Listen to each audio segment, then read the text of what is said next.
आरक्षण रहेगा। कोर्ट के फैसले में कहा गया है कि दलित जातियों के अंदर भी छुआछूत है, इसी कारण से वर्गीकरण संभव है और राष्ट्रपति की शक्तियों को कमजोर किया गया, राज्य को दे दिया गया। और सारी बीमारी की जड़ कॉलेजियम सिस्टम है, और कॉलेजियम सिस्टम का मतलब है कि पीढ़ी दर पीढ़ी एक ही परिवार के लोग, एक ही समाज के लोग, एक ही व्यवस्था के लोग, एक ही मानसिकता के लोग सुप्रीम कोर्ट के जज बनते रहेंगे। और डिवाइड एंड रूल, यानी उनका प्रतिनिधित्व कोई किसी का 5% होगा, किसी का 1% होगा, किसी का आधा % होगा, किसी का 0.2% होगा। इसका मतलब यह है कि उनका बेड़ा गर्क हो जाएगा, एक दिन आरक्षण खत्म हो जाएगा। जुल्म करेगा सत्ता के हथियारों से।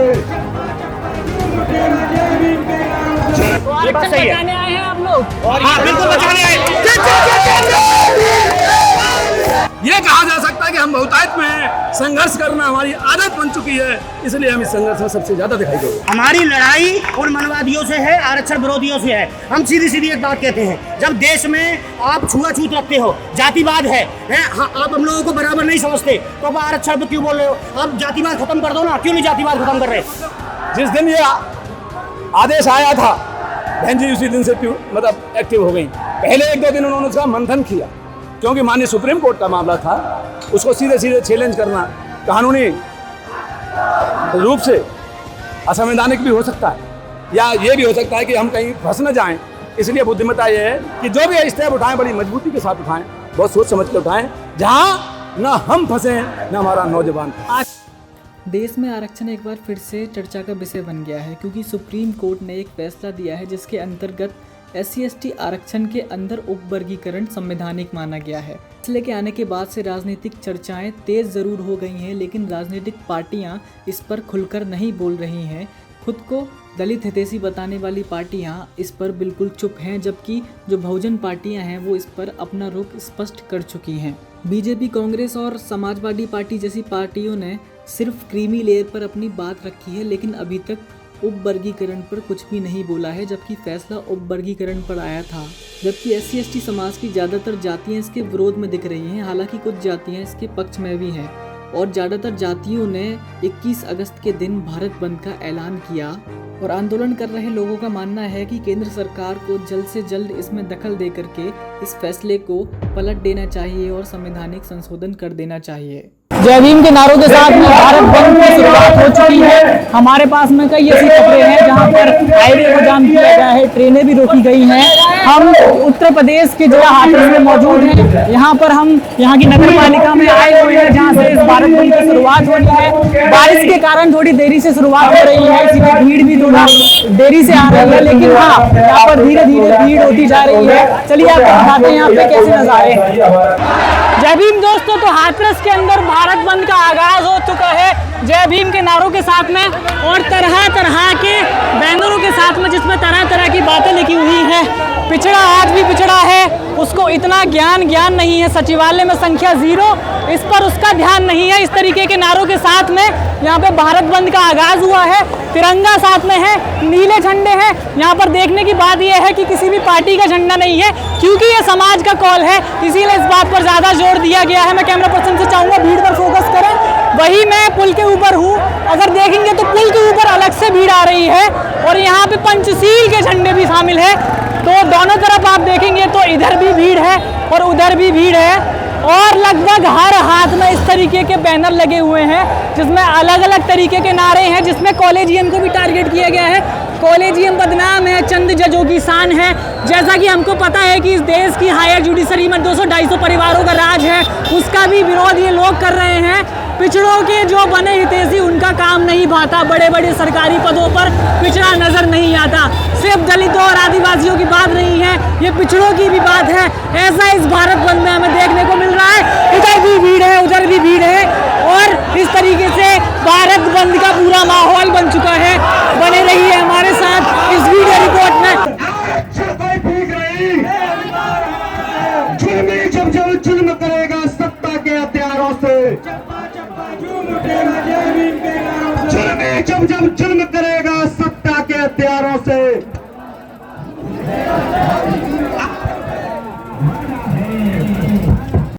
तो जैसा हमने बताया कि भारत बंद की शुरुआत जिला हाथरस में तो हो चुकी है। यहाँ पर जो आयोजक गण हैं, उनसे बात करेंगे कि आंदोलन का एक्चुअल ऑब्जेक्टिव क्या है। लोग मौजूद हैं, उनसे बात करें। जो भारत बंद हो रहा है, क्या उसका मुद्दा कैटेगराइजेशन है या निजी क्षेत्र में आरक्षण है, इस पर भी बात हो रही है। जैसे NFS कर दिया जाता है, तो माइक में आवाज आएगी। नहीं, हमारे सभी साथी जिम्मेदार लोग यहाँ मौजूद हैं। जितनी जिम्मेदारी इनकी है उतनी जिम्मेदारी मेरी है। जो निर्णय सुप्रीम कोर्ट का आया आरक्षण में से आरक्षण, वो हमको कतई पसंद नहीं, उसको बर्दाश्त नहीं कर रहे। आज हम इस मांग को लेकर के डीएम को ज्ञापन देंगे, डीएम साहब को तहसील स्तर पहुंच करके, और वहां पहुंच करके अपनी आवाज को बुलंद करेंगे और भारत सरकार से ये मांग करेंगे कि तुरंत अध्यादेश लाए, सत्र बुला करके उसको 9वीं सूची में डाले और उसको समाप्त करने का काम करे और दलितों के हित की रक्षा करे। प्रधानमंत्री ने कहा है कि क्रीमी लेयर जैसा कुछ नहीं आएगा। ये एक बहाना है, ये दलितों के हक अधिकार को छीनने का बहाना है। प्रधानमंत्री अपने मामलों को स्पष्ट करें, गुमराह समाज को न करें, कतई पसंद नहीं किया जाएगा। ये हमारी अपील है और सभी लोग आज जिलाधिकारी को ज्ञापन देने उठी थी। उसके बाद में हमने देखा है कि विभाजन का बात बीच में आगे फैसला आ गया। सुप्रीम कोर्ट के अंदर राज्य की सरकारें हों चाहे केंद्र सरकारें हों, उनके वकीलों ने इसके पक्ष में दलीलें दी, लेकिन बाहर जब इसका विरोध होता है तो देखने को मिलता है कि ये लोग बोल रहे हैं कि हम तो इसके खिलाफ हैं। नहीं, इसे कोई बर्दाश्त नहीं किया जाएगा, किसी भी कीमत पर बर्दाश्त नहीं किया जाएगा।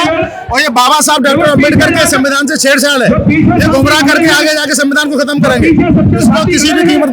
इसको किसी भी कीमत पे बर्दाश्त नहीं किया जाएगा। बाबा साहब के संविधान से छेड़छाड़ करने की कोशिश की तो दलित शोषित समाज के लोग रोडों पे आएंगे और अपनी कुर्बानी देंगे, तो किसी भी कीमत पे संविधान को, बाबा साहब के आरक्षण को बचाने का क्या इस भारत बंद का उद्देश्य है सब कैटेगराइजेशन से अलग हटके जैसे निजी क्षेत्र में आरक्षण की मांग, NFS के जरिए कैसे जो SC/ST की सीटों को जनरल कर दिया जाता है, क्या ये चीजें भी इस भारत बंद में शामिल हैं? ऐसा सारे बिंदु शामिल हैं और आपको जानकारी है कि जो जातिवादी लोग हैं, खासकर RSS और कांग्रेस के, ये हमेशा ये षड्यंत्र रचते चले आ रहे हैं कि अनुसूचित जाति और जनजाति के लोग जो संविधान में मिले आरक्षण से लेकर के जितने अधिकार मिले हैं, उनसे जो एम्पावर्ड हुए हैं, जो सशक्तिकरण हुआ है उनका, तो उनको बर्दाश्त नहीं होता है। वो ये चाहते हैं कि अभी भी दलित शोषित समाज के लोग गुलामी करें, वो अपनी नारकी जिंदगी जिए, उनको कोई रिप्रेजेंटेशन नहीं होना चाहिए, उनके साथ यानी हर क्षेत्र में वो पीछे रहने चाहिए। तो ये हमेशा होता रहा है। आपको पता होगा कि 2018 में 20 मार्च को जो सुप्रीम कोर्ट ने, हाई कोर्ट ने ऑर्डर किया था, उसके खिलाफ करोड़ों लोग सड़कों पर आए थे और हमारे 13 बच्चों की उसमें जान भी चली गई थी। लेकिन इसका मतलब ये नहीं है कि हम संघर्ष करना छोड़ देंगे। इस समय जो निर्णय आया है वो 7 जजों की खंडपीठ ने माननीय सुप्रीम कोर्ट ने दिया है। तो आप ये समझते हैं कि सुप्रीम कोर्ट में क्या जातिवादी लोग नहीं बैठे हैं? और सारी बीमारी की जड़ कॉलेजियम सिस्टम है। और कॉलेजियम सिस्टम का मतलब है कि पीढ़ी दर पीढ़ी एक ही परिवार के लोग, एक ही समाज के लोग, एक ही व्यवस्था के लोग, एक ही मानसिकता के लोग सुप्रीम कोर्ट के जज बनते रहेंगे। और जब हमारे बच्चे IAS टॉप कर सकते हैं, जब हमारे बच्चे IPS टॉप कर सकते हैं, तो जुडिकल सर्विस है उसमें भी हमारे बच्चे टॉप कर सकते हैं। लेकिन उनको रास्ता रोके हुए हैं।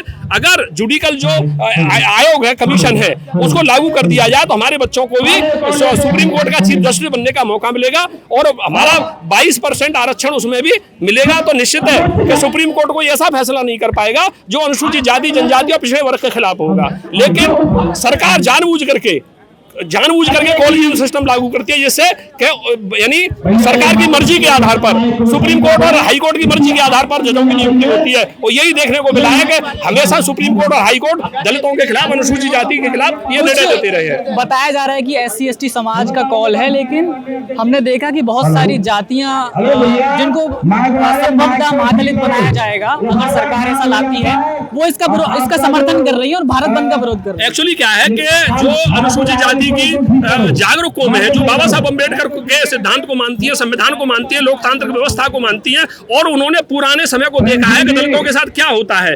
लेकिन कुछ जातियां ऐसी हैं जो RSS के इशारे पर काम करती हैं, अनुसूचित जाति में भी, और अनुसूचित जाति की कुछ जातियां जो RSS के इशारे पर काम करती हैं, उनको अपने हक अधिकार और अपनी पीढ़ियों के बारे में सही जानकारी नहीं है कि अगर अनुसूचित जाति के आरक्षण से, अनुसूचित जनजाति के आरक्षण से किसी तरह की छेड़छाड़ हुई तो सबसे पहले उन्हीं के प्रतिनिधित्व 0 होगा।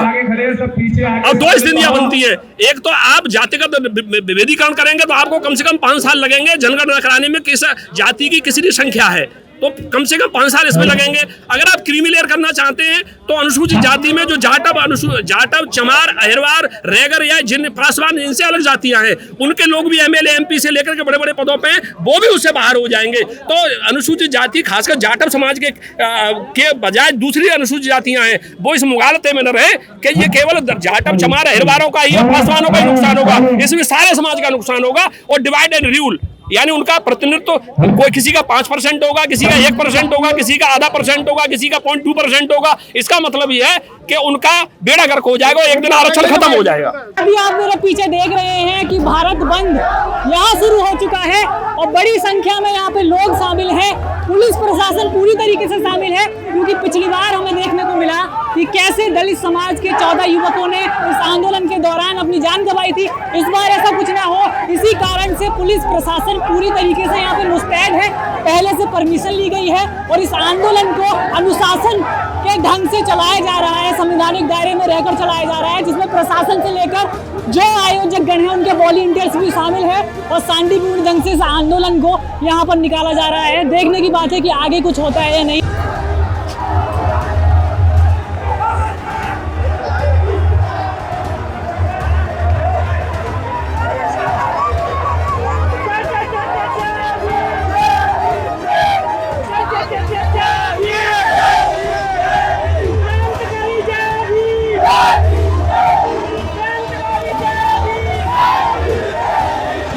ये जो भारत बंद पीछे चल रहा है, इसमें सिर्फ कोटा की बात नहीं है, जातिगत जनगणना की बात है, साथ में यहाँ पर निजीकरण में आरक्षण हो ऐसी भी बात कही जा रही है। पीछे आप देख सकते हैं ये भीड़ सिर्फ कोटा के अंदर कोटा का विरोध नहीं कर रही है, क्रीमी लेयर का भी विरोध है, साथ में जातिगत जनगणना की बात है, पूरा आरक्षण लागू हो ये बात है, निजीकरण के अंदर आरक्षण लागू हो ये बात है, NFS के साथ में जो जनरल बना दी जाती है सीटों को, उनको खत्म किया जाए ये भी मांग है।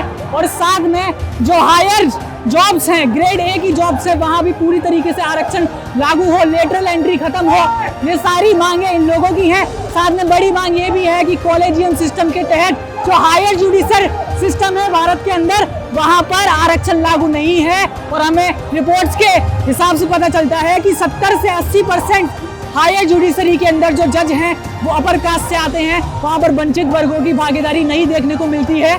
तो इस तरीके से ये सारी मांगे इस भारत बंद में देखने को मिल रही हैं। ये उत्तर प्रदेश के हाथरस जिले का भारत बंद सफल तरीके से बिना किसी हिंसा के, बिना किसी प्रशासनिक स्तर पे किसी भी कमी के, आराम से शांतिपूर्ण ढंग से बिना हिंसा के पहुंच चुका है। एक तरीके से सफल माना जा रहा है। बड़ी संख्या में लोग इसमें शामिल हुए।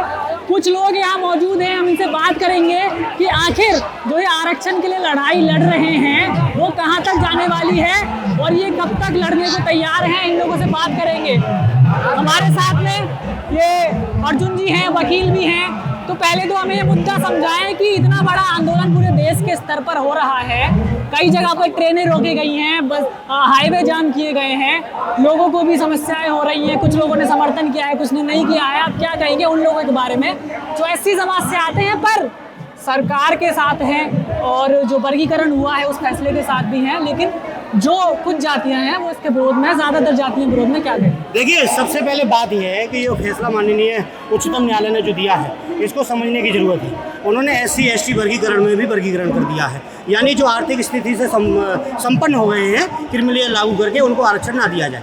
अब जो लोग इस आदेश का समर्थन कर रहे हैं वो ये भूल रहे हैं, उनकी ये गलतफहमी है कि आरक्षण आर्थिक स्थिति के आधार पर था, जबकि मैं बता दूं कि आरक्षण छुआछूत के आधार पर था, जातिवाद के आधार पर था। और ये जब तक देश में जातिवाद रहेगा आरक्षण रहेगा। कोर्ट के फैसले में कहा गया है कि दलित जातियों के अंदर भी छुआछूत है, इसी कारण से वर्गीकरण संभव है और राष्ट्रपति की शक्तियों को कमजोर किया गया, राज्य को दे दिया गया। यही आप संविधान में देखिए, जो पावर है वो पावर राज्य सरकार को नहीं है, राष्ट्रपति को है, लेकिन उच्चतम न्यायालय ने जो है ये पावर राज्य सरकार को दे दी है, जबकि राज्य सरकार अपनी मनमानी करेगी इस पे, जिसको उचित लगेगा उसे अपनी वोट बैंक के जरिए वो उसका लाभ करेगी। ये जो भाईचारा बिगाड़ने की प्रक्रिया है, कई सालों के बाद SC ST में भाईचारा बनते दिख रहा था, जिससे ये इसी वर्गीकरण में जातियों को ये दिखाना चाहते हैं कि तुम्हारा दुश्मन ये है, तो आपस में हम लड़े, लेकिन दरअसल हमारी लड़ाई आपस में नहीं है, हमारी लड़ाई उन मनवादियों से है, आरक्षण विरोधियों से है। हम सीधी सीधी एक बात कहते हैं, जब देश में आप छुआछूत रखते हो, जातिवाद है आप हम लोगों को बराबर नहीं समझते, तो आप आरक्षण पे क्यों बोल रहे हो? आप जातिवाद खत्म कर दो ना, क्यों नहीं जातिवाद खत्म कर रहे? जब लोगों को आरक्षण मिलता है ये दिख रहा है, लेकिन जाति से जो हमें पीड़ा मिल रही है, जो हम पे अत्याचार हो रहा है, आज हमारी बहनें या हम पर कहीं पर मंदिर में या कहीं कॉलेज में कहीं भी देख लीजिए, वहाँ जहाँ जहाँ हम पर आज हमारा विरोध होता है, हमको निकाल दिया जाता है। उस पर क्यों नहीं बोल रहा है? कहा जा रहा है कुछ ही जातियां आरक्षण खा जाती हैं, बाकी जो निचले स्तर की जातियां हैं एससी समाज के अंदर, उनको आरक्षण का लाभ नहीं मिल पाता। तो आप दो ना, आप जाति का जनगणना करो, आप आरक्षण दो ना, आप आरक्षण दो।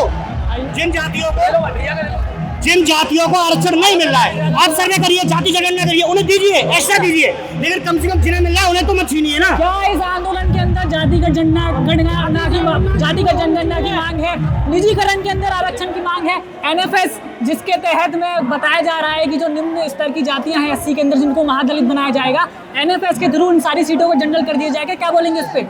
देखिए, ये जो आपने कही निजीकरण, ये सत्य बात है कि हमारा जो भी सरकारी सेक्टर था उसको प्राइवेट कर दिया जा रहा है। जब प्राइवेट सेक्टर सब हो जाएगा तो हमको आरक्षण कहाँ मिलेगा? प्राइवेट सेक्टर वाले तो देते नहीं है। तो ये मांग है कि प्राइवेट सेक्टर में एससी एसटी को आरक्षण मिलना चाहिए। तो आरक्षण बचाने आए हैं आप लोग? हाँ, बिल्कुल बचाने आए। और एक मांग और है कि सुप्रीम कोर्ट में जो कॉलेजियम सिस्टम चल रहा है ये भी खत्म होना चाहिए। ये बढ़ता जो है ज्ञानता के आधार पर, समानता के आधार पर सबको मौका मिलना चाहिए। हमने देखा है सरकार का कॉलेजियम सिस्टम के प्रति जो रुख है वो माना जाता है कि वो उसके पक्ष में नहीं है। क्या आप सरकार का समर्थन कर रहे हैं या फिर कॉलेजियम सिस्टम से तो आप खुश हैं ही नहीं, लेकिन आप चाहते क्या हैं? अगर कॉलेजियम सिस्टम के समर्थन में है, वो नहीं है सरकार, तो फिर खत्म करे कॉलेजियम सिस्टम को। ये सब सरकार के हाथ में ही तो है, संसद के हाथ में ही तो है। कॉलेजियम सिस्टम खत्म होना चाहिए ताकि और भी जो वर्ग हैं उनको भी उच्चतम न्यायालय में न्यायाधीश बनने का मौका मिले। अभी बीएसपी के सुप्रीमो ने प्रेस कॉन्फ्रेंस के दौरान इस मामले के फैसले के बाद में कहा था कि जो सुप्रीम कोर्ट के अंदर जो जजों की नियुक्ति है उसमें भी आरक्षण जैसी व्यवस्था की बात उन्होंने एक तरीके से कह दी थी। क्या ये भी मुद्दा, इस बात को लेकर के आप यहाँ पर आए हैं? देखिए, बात यह है कि न्यायपालिका में जितने भी उच्च स्तर है, किसी भी डिपार्टमेंट में आप बात कर लीजिए, वहाँ पर जो उच्च लोग हैं वहाँ पर हमारी भागीदारी ना के बराबर है। ये 7 बेंचों की जजों ने, न्यायमूर्तियों ने जो फैसला दिया, आप बता दीजिए कितने इसमें एससी एसटी के थे, सिर्फ एक को छोड़कर। तो एक बात बताइए, जो हमारी कैटेगरी का ही नहीं है वो हमारे दर्द को क्या समझेंगे?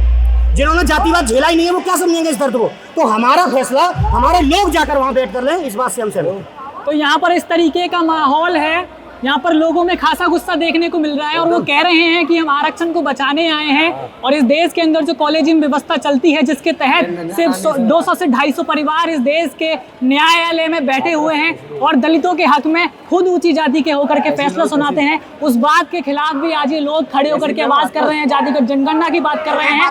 ना सिर्फ आरक्षण के वर्गीकरण की बात है बल्कि तमाम मुद्दे हैं जिन पर ये खुलकर के बात कर रहे हैं और इनमें से सभी को इस बारे में अंतिम में एक बात कहना चाहूंगा, जो लोग इस आदेश का समर्थन कर रहे हैं, मैं ये कहता हूं कि आपको किसी नेता का कोई चेहरा पसंद नहीं है, कोई बात नहीं, आप किसी नेता